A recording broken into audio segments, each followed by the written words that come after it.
পঞ্চায়েত নির্বাচনের ভোট গণনা চলছে। রায়গঞ্জে অধিকাংশ গ্রাম পঞ্চায়েতে কংগ্রেস এগিয়ে রয়েছে। অন্যদিকে মালদায় ত্রিমুখী লড়াই চলছে। সেখানে লড়াই চলছে কংগ্রেস, বামফ্রন্ট এবং তৃণমূল কংগ্রেসের মধ্যে।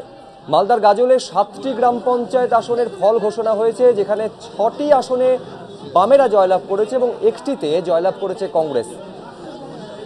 হুগলির সিঙ্গুরে 15টি গ্রাম পঞ্চায়েত আসনের ফল ঘোষণা হয়েছে। 5টি আসনে জয়লাভ করেছে তৃণমূল, 1টিতে জয়লাভ করেছে বামেরা। ব্যারাকপুরের জেটিয়া গ্রাম পঞ্চায়েত সিপিএমের হাত ছাড়া হয়েছে, সেখানে জয়ী হয়েছে তৃণমূল কংগ্রেস।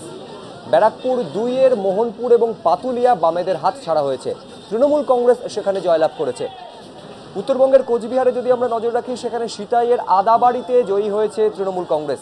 কোচবিহারের হলিমারিতেও তৃণমূল কংগ্রেস জয়লাভ করেছে।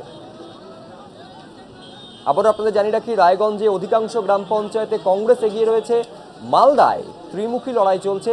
মালদার গাজলে 7টি গ্রাম পঞ্চায়েত আসনের ফল ঘোষণা হয়েছে, যার মধ্যে 6টি আসনে জিতেছে বামেরা এবং 1টিতে জয়লাভ করেছে কংগ্রেস।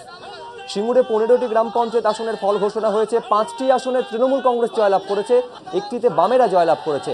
অন্যদিকে ব্যারাকপুরের জেটিয়া গ্রাম পঞ্চায়েত, সেখানে সিপিএম হাত ছাড়া করেছে তাদের গ্রাম পঞ্চায়েত, তৃণমূল কংগ্রেস সেখানে জয়লাভ করেছে। আপনারা দেখতে পাচ্ছেন এই মুহূর্তে সিউড়িতে তৃণমূল কংগ্রেসের কর্মী সমর্থকেরা কিভাবে উদযাপন করছেন তাদের জয়কে।